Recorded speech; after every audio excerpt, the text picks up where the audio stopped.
1절부터 20절 말씀까지입니다.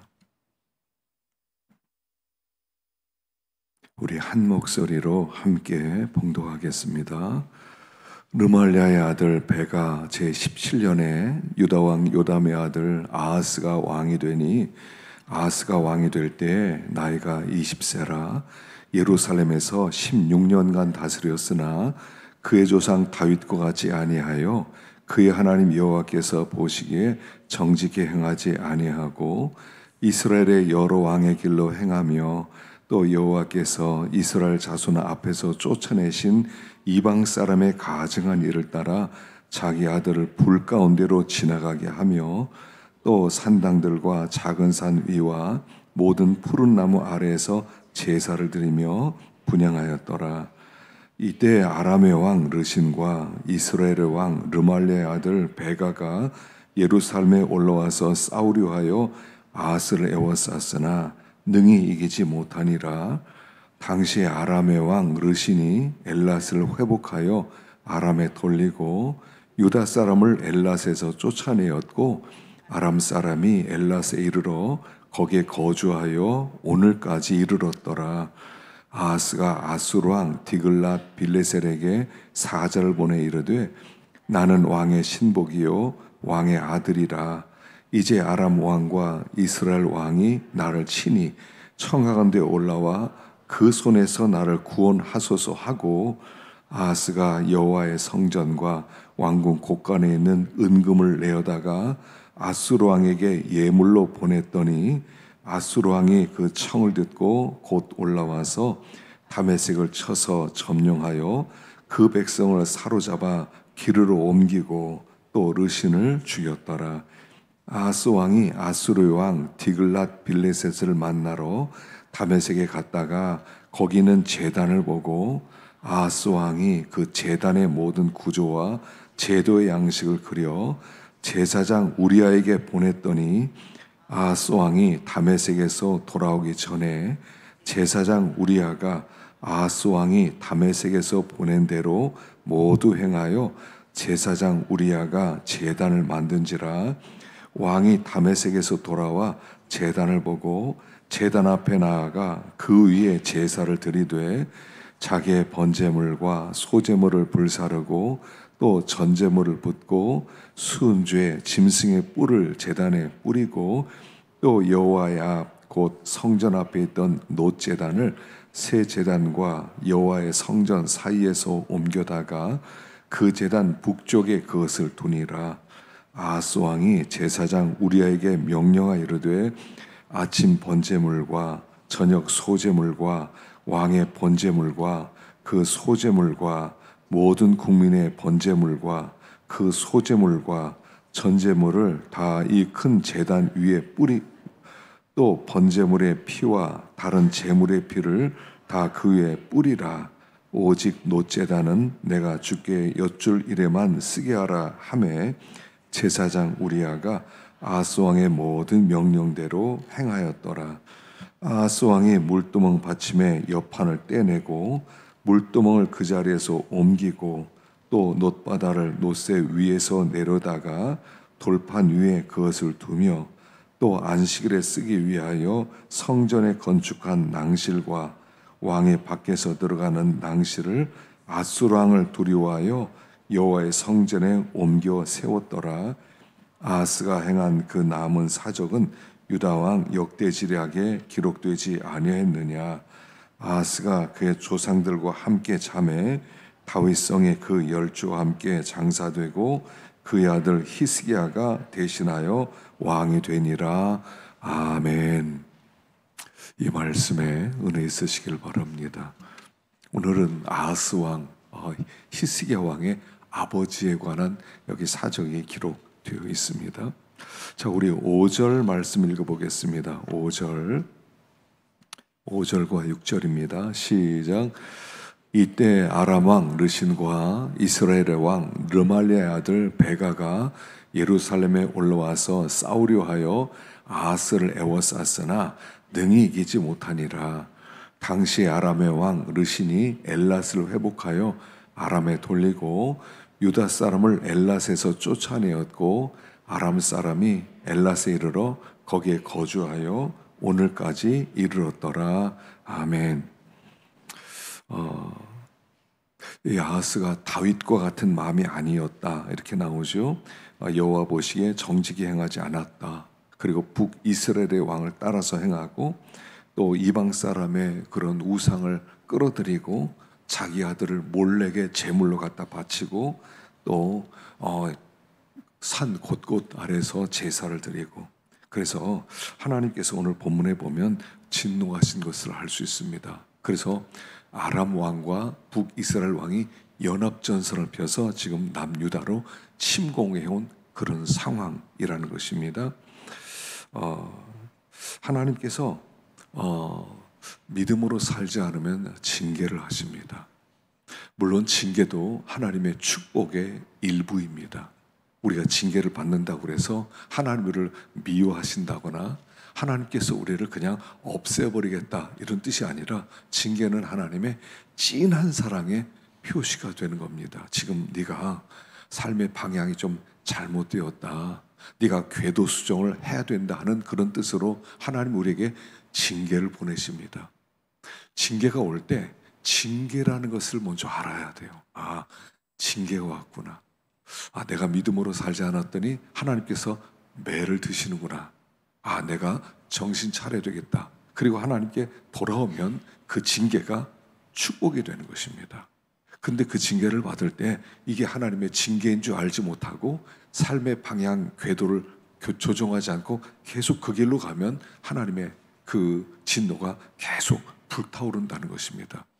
하나님의 징계는 조금 있다가 사라지는 게 아니라는 겁니다. 우리가 오해하는 게 하나님이 좀 화내셨다가 내가 계속 나가면 어쩔 수 없겠지 생각하는데 그렇지 않습니다. 하나님의 징계는 계속 타오르세요. 우리가 돌아올 때까지, 우리가 고칠 때까지 하나님의 징계는 계속 된다는 겁니다. 왜냐하면 그것이 하나님의 사랑이기 때문에 그렇습니다. 그래서 하나님의 징계를 받을 때 우리가 잘못했구나 돌아서면 하나님이 확실하게 우리를 새롭게 해주세요.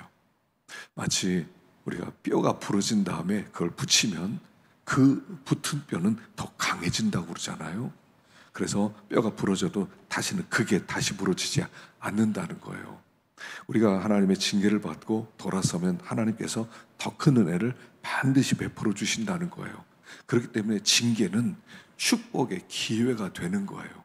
그러니까 징계는 징계로 그냥 끝나는 게 아니라 징계를 통해서 하나님께 돌아왔을 때 하나님이 기뻐하셔서 하나님 우리를 새롭게 주신다는 거예요. 그래서 이 당시의 선지자가 누구냐면 이사야 선지자입니다. 그런 아주 위대한 선지자가 뒤에서 하나님의 말씀을 그게 전해주는 거죠. 그래서 그 유명한 예언이 여기 나오죠. 이사야 7장 9절을 한번 보겠습니다. 7장 9절 시작. 에브라임의 머리는 사마리아요, 사마리아의 머리는 리말 아들이니라. 만일 너희가 굳게 믿지 아니하면 너희는 굳게 서지 못하리라 하시니라. 여호와께서도 또 이르시되 너는 내 하나님 여호와께 한 징조를 구하되 깊은 데서든지 높은 데서든지 구하라니. 아하스가 이르되 나는 구하지 않겠나이다. 나는 여호와를 시험하지 않겠나이다 한지라. 위기 가운데 빠졌습니다. 그래서 어찌할 줄 모르고 사시나무 떨듯 덜덜 떨고 있을 때 이사야 선지가 와서 저 두 나라를 두려워하지 마라. 저들은 그냥 불이 붙은 부치깽이에 불과하다. 하나님께 징조를 구해라. 하나님을 의지해라 했더니 아하스가 나 하나님께 구하지 않겠다. 하나님께 징조를 구하지 않겠다. 그렇게 이야기하죠. 그때 이사야 선지자가 그 유명한 얘기합니다. 네가 징조를 구하지 않더라도 하나님이 징조를 주실 것이다. 처녀가 잉태하여 아들을 낳을 것이다. 이름을 임마누엘이라 하리라. 그 말씀이 여기에서 이 위기 속에서 나오는 겁니다. 하나님은 이미 도와주실 마음을 가지고 있어요. 하나님이 이미 축복하실 마음을 가지고 있어요. 그래서 아무리 아람과 북이스라엘 두 나라가 강력하게 연합해서 이 작은 나라를 쳐들어왔다 하더라도 하나님을 의지하면 하나님께서 얼마든지 도와주실 수 있으니까 하나님을 바라보아라, 하나님을 의지하라는 말씀을 하고 있는 것입니다. 그런데 이 아하스는 믿음이 없었어요. 믿음이 없었어요. 이 믿음이 없는 게 문제입니다. 믿음이 없어요. 하나님을 구하지 않겠습니다. 그냥 나는 쉬운 길을 택하겠습니다. 난 저 아수르 왕에게 이렇게 돈을 좀 보내서 이렇게 재물을 좀 보내고 뇌물을 좀 보내서 그들의 도움을 받겠습니다. 아예 마음을 결정을 했어요. 여러분, 징계가 왔을 때 하나님의 분명한 뜻이 있어요. 징계가 그냥 오는 게 아니에요. 그리고 징계가 왔을 때 이걸 빨리 알아차려야 됩니다. 내가 이렇게 잘못했더니 하나님이 징계를 보내셨구나. 빨리 돌이켜야 되겠구나. 그리고 하나님께 빨리 긴급하게 기도하면서 돌아서면 되거든요. 그럼 하나님이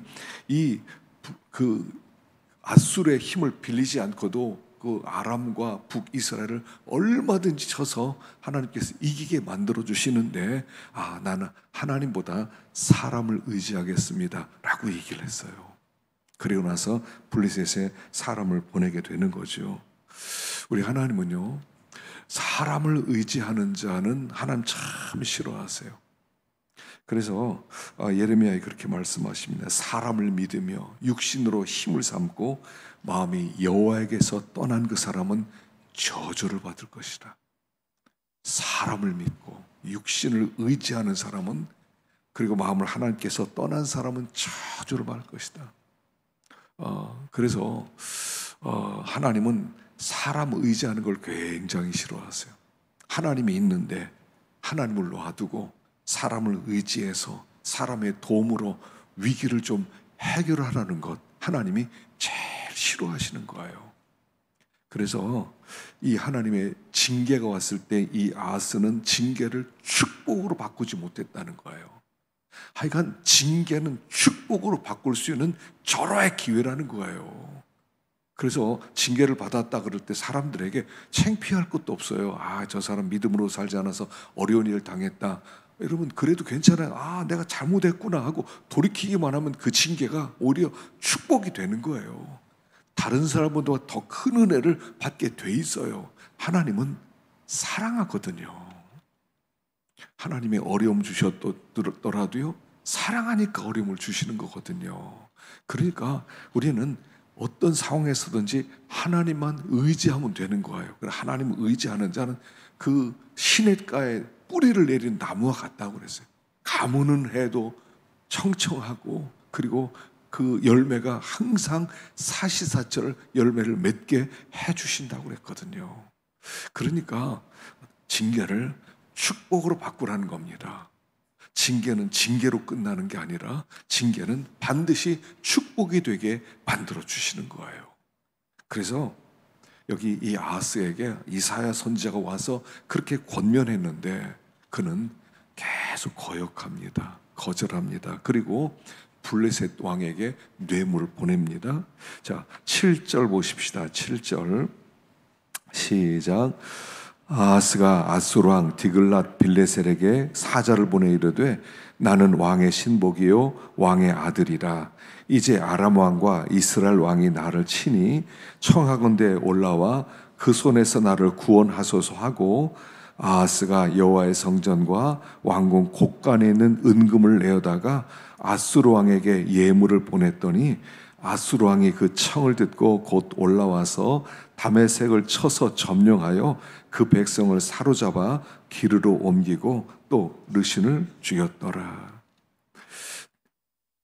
성전에 있는 보물들, 또 왕궁 곳간에 있는 은금들 다 모아가지고 예물로 보냈습니다. 그랬더니 아수르 왕의 그 디글랏 빌레셀이 그래 도와주겠다 하고 내려와서 도와줍니다. 그리고 북이스라엘도 치고 아람도 치고, 그래서 그들이 뿔뿔이 흩어져서 드디어 위기가 해결되었습니다. 얼마나 좋습니까? 그러니까 사람이 이렇게 생각해요. 하나님이 도와주든 사람이 도와주든 위기만 해결되면 된다는 거예요. 해결은 받았잖아. 어쨌든 간에 하나님이 안 도와줬지만 아수르 왕이 도와줘서 이 문제가 해결된 거 아닙니까? 할렐루야 할 건 아닙니까? 그런데 그것으로 끝이 아니라는 거예요. 그것으로 끝이 아니에요. 그 다음에 계속해서 에돔 사람이 쳐들어오고 블레셋 사람들이 쳐들어옵니다. 보겠습니다. 역대하 28장 16절 읽어보겠습니다. 시작. 그때 아하스 왕이 사람을 보내어 도와주기를 구하였더니 이는 에돔 사람들이 다시 와서 유다를 치고 그의 백성을 사로잡았음이며 블레셋 사람들도 유다의 평지와 남방 성읍들을 침노하여 베세메스와 아얄론과 그데롯과 소고 및 그 주변 마을들과 딥나 및 그 주변 마을들과 김소 및 그 주변 마을들을 점령하고 거기에 살았으니 이는 이스라엘 왕 아하스가 유다에서 망령되에 행하여 여호와께 크게 범죄하였으므로 여호와께서 유다를 낮추심이라. 아스루 왕 디글랏 빌레셀이 그에게 이르렀으나 돕지 아니하고 도리어 그를 공격하였더라.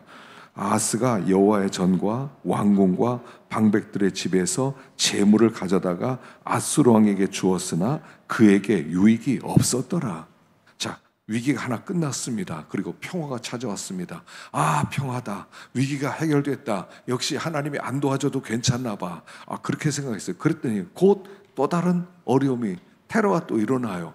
에돔 사람들이 쳐들어오고 블레셋이 쳐들어와서 또 계속 이렇게 괴롭히는 겁니다. 그래서 또 옛날에 우리 도와줬으니까 아수랑에게 또 도움을 청하자. 그리고 있는 돈 없는 돈 다 마련해서 예물을 보냅니다. 그랬더니 아수랑이 쳐들어와가지고 어떻게 하냐면 에돔과 블레셋을 치는 게 아니라 유다를 치는 겁니다. 예물을 받아놓고 그리고 유다를 치는 거예요. 그리고 다 빼앗아가는 거예요. 그러니까 아수르 왕은 도적이었던 거예요. 그럼 사람은요, 믿을 게 없다는 것입니다. 그럴 수 있느냐? 예, 사람은 그래요. 아니, 내가 이렇게 많은 예물을 보냈으면 거기에 보답을 해줘야 될 것 아니냐? 사람은 안 그럴 수 있어요. 사람을 통해서 위기가 해결되면 평화가 오는 게 아니라는 얘기를 지금 하는 거예요. 평화라고 하는 것은 하나님의 선물이에요. 평화라는 것은 무슨 뜻입니까? 하나님이 지금 통치하고 다스리고 있다. 그 뜻이란 말이에요. 하나님이 통치하고 다스릴 때만 평화가 오는 거예요. 그런데 아수르 왕에 의해서 평화를 얻겠다? 사람이 우리에게 평화를 준다? 그게 아니라는 거예요. 지금 위기는 계속 오는 거예요. 어려움은 계속 찾아오는 거예요. 그래서 하나님이 우리를 통치하시고 하나님이 우리를 다스려야 돼요. 그래서 하나님이 우리의 왕입니다 해야 되는데 아수르 왕에게 뭐라고 합니까? 나는 왕의 신복입니다. 나는 왕의 아들입니다. 당신이 나의 왕입니다. 우리나라의 왕입니다. 이래버렸다는 거예요. 그러니까 그 순간에 하나님이 나의 왕입니다. 나는 하나님의 신하입니다. 나는 하나님의 아들입니다. 이 고백이 사라지는 거예요. 그러니까 하나님이 통치하지 않고 아수르가 통치하니까 평화가 올 수 없다는 거예요. 어떤 나라든지 하나님이 통치하시면 평화가 와요. 하나님이 통치하지 않으면 평화는 없어요. 평화란 것은 가장 큰 축복이에요. 사람이 원하는 가장 큰 축복이 평화예요. 지금 이 지구상에 전쟁이 있는 나라가 10개 나라랍니다. 10개 나라예요. 이 10개 나라에서 지금 전쟁이 벌어져서 지금 평화가 없어요. 저 중동에는 지금도 계속 전쟁이 있죠. 우크라이나 전쟁 끝나지 않았죠. 아프리카도 전쟁이 있죠. 남미에 또 테러 있죠. 계속 있어요. 왜 그래요? 하나님이 통치하지 않기 때문에 그래요. 우리가 사모하는 하나님 나라의 특징은 뭐냐면 하나님이 평화를 주신다는 거예요. 그래서 하나님이 우리를 다스리면 항상 이렇습니다. 하나님이 가정을 다스리면 가정이 평화롭습니다. 하나님이 교회를 다스리면 교회가 평화롭습니다. 하나님이 사회를 다스리면 사회가 평안합니다. 하나님이 나라를 다스리면 나라가 평안해집니다. 그 하나님의 통치가 없는 순간에 곧바로 평화는 깨지는 거예요. 평화는요, 최고의 축복입니다. 평화 아래서 모든 게 세워지는 거예요. 평화란 기초 위에 나라가 세워지는 거고, 평화란 그 기초 위에 거기에 형통함과 부흥이 있는 거지, 평화가 없는데 어떻게 모든 축복이 있겠어요. 그래서 평화라고 하는 것은 사람이 바라는 가장 큰 축복이 되는 거예요. 평화롭다는 거. 몸도 마찬가지잖아요. 몸이 평화롭다는 거, 그게 건강이에요. 평화롭다는 건 건강이에요. 금방 감기라도 걸리시고 몸에 병이라도 한번 들어보세요. 평화가 깨집니다. 평화는 위로부터 오는 거예요. 평화는 우리가 만드는 게 아니에요. 평화는 인간이 만들 수 없어요. 근데 이 아하스는 평화를 만들려고 그랬어요. 아수르가 우리에게 평화를 준다라고 생각했어요. 그때는 평화를 줄 줄 알았던 아수르가 도리어 전쟁을 일으키고 약탈해가고, 그리고 그들을 더 가난하게 만들고 괴롭혔다는 얘기예요. 평화는 위로부터 오는 거예요. 아래서 솟구치는 게 아니고요, 내가 만드는 것도 아니에요. 돈을 많이 갖다 준다고 해서 평화를 살 수 있는 것도 아니에요. 하나님이 다스리시고 하나님이 은혜를 베풀어 주셔야 돼요. 어디든지. 이 아하스 왕은 이걸 몰랐어요. 아수르 왕이 도와줬으니까 또 돈 보내자 도와주겠지. 웬걸요, 이게 에돔과 블레셋 쳐달라고 그랬더니 오히려 더 큰 도적을 끌어들여 가지고 나라가 온통 엉망이 돼버리는 거예요. 그래서 평화는 하나님이 주는 거다. 여러분, 올 한 해는 여러분들 가정이 평화롭고, 여러분들 직장도 평화롭고, 우리 사회도 평화롭고, 이 민족도 평화로울 수 있기를 간절히 축원합니다. 하나님이 다스려야 돼요.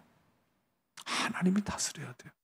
우리를 하나님이 다스리고, 하나님, 나는 당신의 백성입니다. 나는 당신의 아들입니다. 저희를 다스려 주십시오. 나에게는 하나님밖에 없습니다. 나는 갈 곳이 없습니다. 나는 의지할 곳이 없습니다. 난 하나님밖에 없습니다. 그리고 주님께 나오기만 하면 하나님이 우리를 통치해 주세요. 하나님이 통치하는데 어떤 대적이 우리에게 가까이 할 수 있겠습니까? 아무도 가까이 하지 못한다는 것입니다. 이 아하스 왕은 사람을 의지해서 평화를 사고 싶어 했어요. 많은 돈을 주고 평화를 살려고 그랬어요. 그러나 그렇게 평화는 오는 게 아니었다는 것입니다. 역대하 28장 24절, 역대하 28장 24절 한번 읽어보겠습니다. 시작. 아하스가 하나님의 전에 기구들을 모아 하나님의 전에 기구들을 부수고 또 여호와의 전 문들을 닫고 예루살렘 구성마다 제단을 쌓고 유다 각 성읍에 산당을 세워 다른 신에게 분향하여 그의 조상들의 하나님 여호와를 진노하게 하였더라. 아하스의 남은 시종 사적과 그의 모든 행위는 유다와 이스라엘 열왕기에 기록되니라. 아하스가 그의 조상들과 함께 누움에 이스라엘 왕들의 묘실에 들이지 아니하고 예루살렘 성에 장사하였더라. 그의 아들 히스기야가 대신하여 왕이 되니라. 자, 지금 이렇게 나라가 엉망진창이 되었습니다. 쑥대밭이 되었습니다. 그러면 이제는 돌아와야 되지 않아요? 사람이요, 하나님의 징계를 받을 때 처음엔 잘 몰라요. 그러나 징계를 또 받고 또 받고 점점 더 엉망이 되어질 때는, 아, 하나님 나를 부르시는구나. 아, 내가 하나님께 돌아가야 되겠구나. 그래야 되잖아요. 근데 그는 계속해서 거역합니다. 그가 아수르에 가서 그 아수르 사람들의 그런 우상들을, 또 다메섹 아람 사람의 그런 신들의 제단을 보고 막 위대하고 크고, 사실 이 유다의 그 성전은 그렇게 크지가 않아요. 그렇게 엄청나게 크고 위대하지 않습니다. 그런데 외국에 있는 다메섹이나 그런 아수르에 있는 그런 수도에 있는 그런 신전들은 어마어마하게 큰 거예요. 그러니까 그걸 배워가지고, 아, 신전이 작아서 그래. 신전을 크게 만들자. 그리고 그 이방 신상을 더 크게 만드는 거예요. 그리고 하나님의 성전문은 아예 닫아버렸어요. 성전문을 닫아버려요. 그리고 거기에 있던 하나님 성전으로 가는 현관들을 다 없애버려요. 왜냐하면 아수랑 무서워해서 우리 하나님 섬기면 저것들이 또 쳐들어오면 어떡하지? 눈치 보느라고 성전문을 닫아버려요. 그리고 우상의 그 제단을 만들어요. 하나님을 더 진노하게 만들어요. 더 진노하게 만들어요. 자, 우리가 그 돌이키지 못하면 우리의 마음은 더 강팍해진다는 거예요. 돌이키면 부드러워지는데 돌이키지 않으면 더 강팍해져요. 화인 맞은 양심이 돼요. 화인 맞은 양심. 한번 징계를 받고요, 또 받고 또 받고 그러면 몰라, 될 대로 되라, 될 대로 되라, 이렇게 된단 말입니다. 하나님이고 뭐 없어, 난 이제까지는 내 식대로 살겠어, 이렇게 된단 말입니다. 그래서 우리가 돌이키는 게 그렇게 중요해요. 돌이키지 않으면 화인 맞은 양심이 된다는 거예요. 그래서 나를 경외함이 없는 것이 악이고 고통이라는 거예요. 하나님을 경외하는 마음이 없는 것 자체가 악이고 고통이에요. 그러니까 화인 맞은 양심, 화인 맞은 양심. 예전에 제가 손에 이제 큰 사마귀가 하나 있었어요. 사마귀가 있어서 이 사마귀를 내가 떼어야 되겠다. 그래서 뭐 약을 붙여도 안 되고 뭐 그러더라고요. 그래서 제가 사마귀 위에다가 뜸을 떴어요. 뜸을 뜨면 이제 거기에 시커멓게 탑니다. 뭐 처음엔 뜨거워요. 나중에 그 위에다 또 뜸을 또 뜨고 또 뜸을 떠요. 그리고 나중에 뜯어내요. 그리고 그 위에 또 뜸을 떠요. 그러면 막 처음엔 굉장히 아파요. 그러다가 점점 더 굳은 쌀에 배기면 아프지가 않아요. 거기에 막 뜸을 그렇게 뜨겁게 하는데도 아무렇지도 않아요. 감각이 사라지는 거예요. 우리가 하나님을 한 번 거역하고 두 번 거역하고 거역하기 시작하면 그때부터는 감정이 없어요. 감각이 없어요. 뭐 괜찮아, 뭐 늘 어려웠는데 뭐 이보다 더 하겠어, 이렇게 강팍해져요. 그게 악이에요. 강팍함이 악이에요. 근데 그게 영적인 고통이에요. 그러니까 사도 바울이 그랬죠. 사도 바울이 믿는 사람을 막 잡아 죽이고 뭐 쫓아내고 뭐 감옥에 가두고 그러고 다니지 않습니까? 예수님을 딱 만났을 때 예수님이 뭐라고 합니까? 가시체를 뒷발질하기가 내게 고통이로다, 이렇게 얘기해요.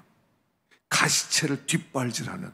그러니까 믿는 사람들을 막 잡아 죽이고 감옥에 가두고 그다음에 추방시키고, 그게 뭐 좋아서 처음에 한 일이 아니라는 거, 고통이 있는 거예요. 이게 하나님을 경외하는 방법이라고 생각했는데 왜 마음에 이렇게 고통이 있지? 왜 이렇게 고통이 있지? 여러분, 하나님을 반역하잖아요. 고통이 있어요. 고통이 있어요. 하나님을 떠나 살면 감동도 사라질 뿐 아니라 마음에 고통이 찾아와. 왜 이렇게 힘들지? 왜 이렇게 삶에 의미가 없지? 뭐가 잘못됐지? 이렇게 되는 거예요. 그때 하나님이 바울에게 찾아오신 거죠. 하나님 만나 주신 거죠. 그래서 계속 반역하면 그게 굳어지고요. 그냥 그 강팍해지는 것, 그게 악이고요. 근데 강팍해지는데 깊은 곳에는 고통이 있어요. 고통이 있어요. 아픔이 있어요. 하나님을 안 섬기는 사람도요, 막 강팍한 사람도요, 그 마음 깊숙한 곳에 이렇게 들어가 보면요, 고통이 있어요. 내가 왜 이러고 살지? 내가 의미가 없어. 이렇게 살아가는 게 있다고요.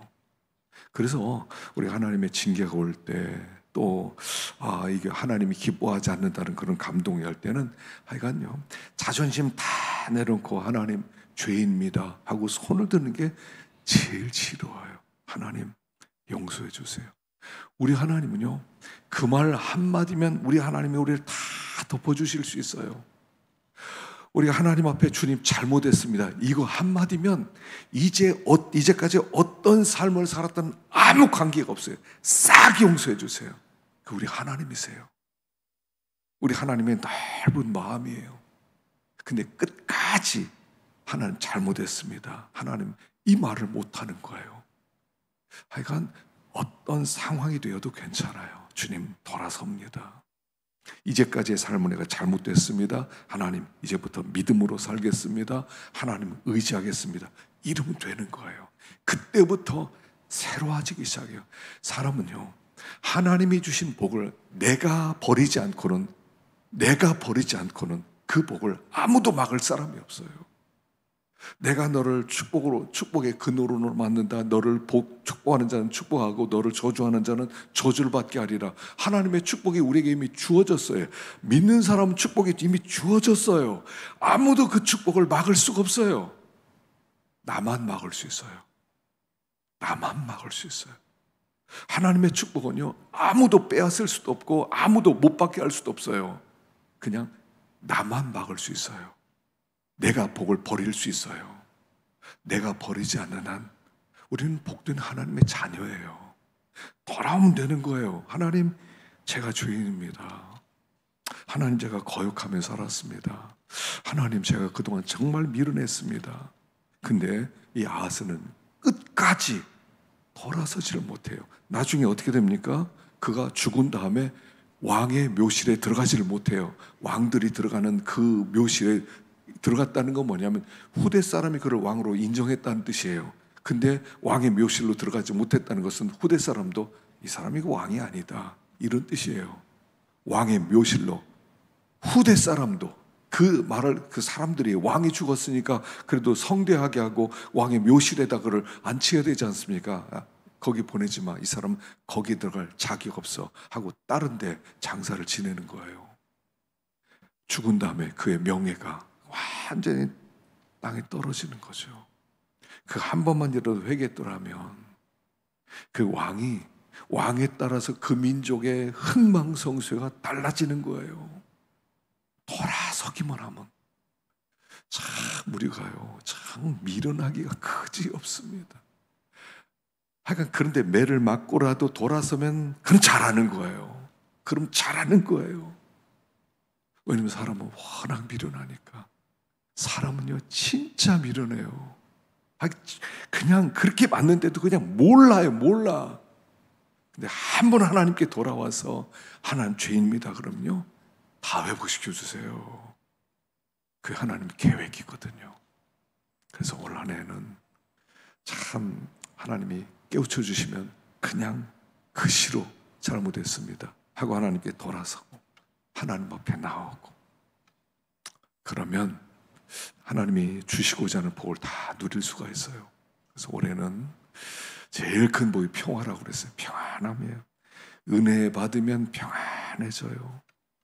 그래서 올 한 해 이런 하나님의 은혜를 누릴 수 있도록 주님께 돌아오시고, 매를 맞으면 막 회개하시고, 주님이 때릴 때 그래도 주님 앞에 자꾸 나가면 우리 하나님은 우리를 영접해 주시고 회복시킬 거예요. 올 한 해는요, 하나님께서 함께 하셔서 형통하고 회복시키고 그리고 부흥하는 그런 한 해 되기를 축원합니다. 기도하겠습니다.